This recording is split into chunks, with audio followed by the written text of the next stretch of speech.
So you mentioned in the beginning that you had experienced symptoms of burnout. Can you talk a little bit more about what you had experienced and why? Yes. So with burnout, a lot of that came with trying to manage that work-life balance. Mhm. On one hand, I was a physician seeing patients clinically, so I had those responsibilities. On Mhm. the other hand, I was an administrator as a chief medical officer, so responsible to the board of directors, the CEO, all of the administrative operation team, and then also to the clinicians that I was advocating for and representing. Mhm. There's so many complexities to trying to maneuver all of those things in one. And then I'm a wife, I'm a mom, I'm a daughter, I'm a friend, I'm a cousin, I'm a sister. So there's so many different facets. I volunteer at church. I volunteer within the community. So trying to find balance in between all of those things just became it became a lot to do. And my daughter was growing older. I did have to make some crucial decisions about what my life was going to look like. So even prior to making the decision to leave that job and practice closer to home, there were times that I had to say, okay, my daughter is at her soccer game. I am not going to answer my phone because I am at my daughter's soccer game. But there were times that if a clinician called me because there was something urgent going on with them, or there was something administratively going on that needed to be addressed, I was just pretty much, I'm here to support you. And what can I do?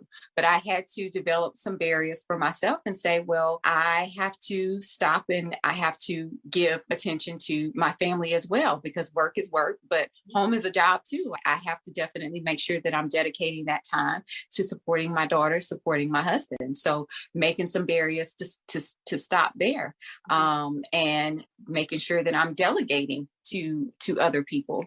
But that was hard to do because it was, well, I want it done a certain way. Mhm. Yeah, yeah. And I Nobody can know do how better I than will do you. it. Yeah.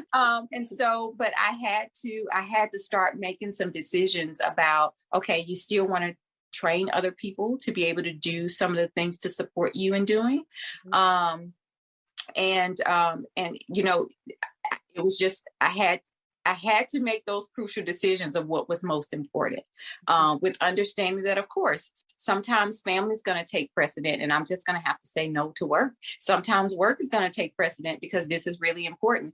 But you have to make sure that you're looking at that all of your time is not on this one thing, especially for work, because at the end of the day, it is your family that's going to be there when that job is not, because you could die today and they're going to find a replacement, but they won't find another mom. They won't find another, well, husband could find another wife, but not me, of course. But there's nobody to replace you in that family unit. Right. And so those were lessons learned along the way Mhm. that I'm taking with me now that I'm in my practice. So even though I'm independent and it's only me, I tell my patients, if there's something minor, I'm at home with my family. I'm enjoying my family. I'm not going to respond to your text if it's something minor. If it's after hours, I will respond to you during business hours the next day. And so that's a very important conversation I have on the front end when someone's enrolling in my practice, because I don't want to go back to that work. This is work. And again, the success of my job is really dependent on me now that I'm an entrepreneur. But I still have to remind myself that I'm not in this alone, and I will burn out on even something that I love with doing my practice if I don't set priorities and I don't set those barriers.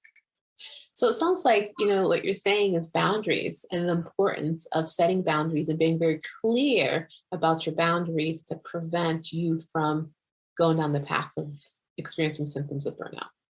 Yes. And so setting those boundaries, and also knowing that, even when things become redundant in life, you have to still kind of look at what else can I do to fill in my day. So I'm trying to be very intentional about the way that I handle my time and give out my time so that I can still keep variety, and not burn out on, all of the things, as I did before. Mhm, mhm. For us, by us, and just for us. This is Hope for Med.